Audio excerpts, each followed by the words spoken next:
Since 2014, Yamaha's flagship motocross machine has only received minor tweaks to the chassis, engine, and suspension, with each year offering an improved bike that continued to climb the ladder in the highly competitive 450cc four-stroke market.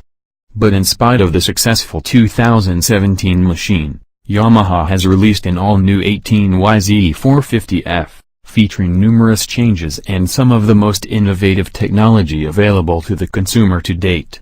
Yamaha has always offered, albeit sold separately, the Jitter Power Tuner, which plugged into the bike and made ignition and IFA changes possibly. For this year, though, the capabilities of the Power Tuner were taken to another level, via a phone app that is compatible with both iOS and Android phones.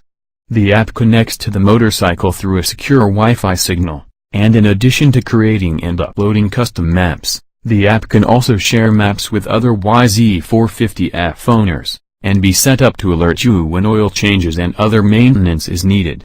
Another innovation added to the YZ450F is the electric start, which adds a minimal amount of weight and removes the kickstarter. The engine is new and features several updates, including a new cylinder head and camshafts for more controllability at low to mid-range, a new exhaust system, a new piston, and a completely new 44mm Mikuni throttle body, which helps to feed ample amounts of fuel to the new engine. Also improved is the clutch and transmission, as they are both now designed for better durability. The chassis received equally as much attention, as the bilateral aluminum frame is completely new. The frame is designed to provide more balanced rigidity, while also moving the cylinder head further upright by 2 degrees for improved mass centralization and weight distribution. The rider compartment is also altered, as the steering stem position is now 6mm further forward with a 3mm increase in trail, and the bar mounting position is now 5mm higher. Complementing the new chassis and roomier rider compartment is new, slimmer bodywork.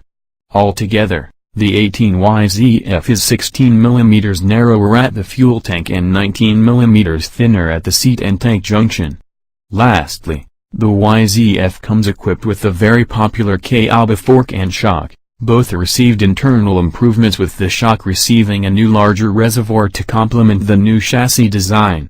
Sitting on the bike, our initial impression of the new bodywork and rider compartment dimensions was a lot more room to move around. After firing up the YZF with the new electric start, which is very easy whether hot or cold, we quickly became acquainted with the machine.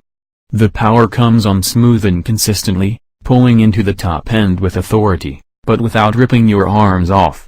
Our initial test day took place on a very loamy Glen Helen track, and because of that, we found that the loamy, more aggressive ignition mapping made climbing GH's hills and powering out of the deep ruts much easier. The map gave the bike a harder hit down low and allowed it to pull harder through the mid-range than the standard map. It's also worth noting that changing the map, via the new Power Tuner app, was rather easy. The new app is going to change the way we all modify our motorcycles and keep a log of maintenance in the future. While the engine was improved and worked very well, the new chassis and suspension needed a little fine-tuning before we were completely comfortable. Last year's bike had a very planted feel up front, but it also wasn't the most precise turning bike of the class. For 18, Yamaha has a new steering head position and triple clamp offset 25mm to 22mm. All of this combined gives the bike a slightly nervous feel down rough straights and when entering corners. We were able to fix this problem for the most part by increasing the sag from 100mm to 105mm and slowing down the high-speed compression on the shock. Those changes gave the bike a much more planted feel when entering corners. In the turns, the more open rider compartment makes it very easy to get over the gas tank, and when compared to the 17 model,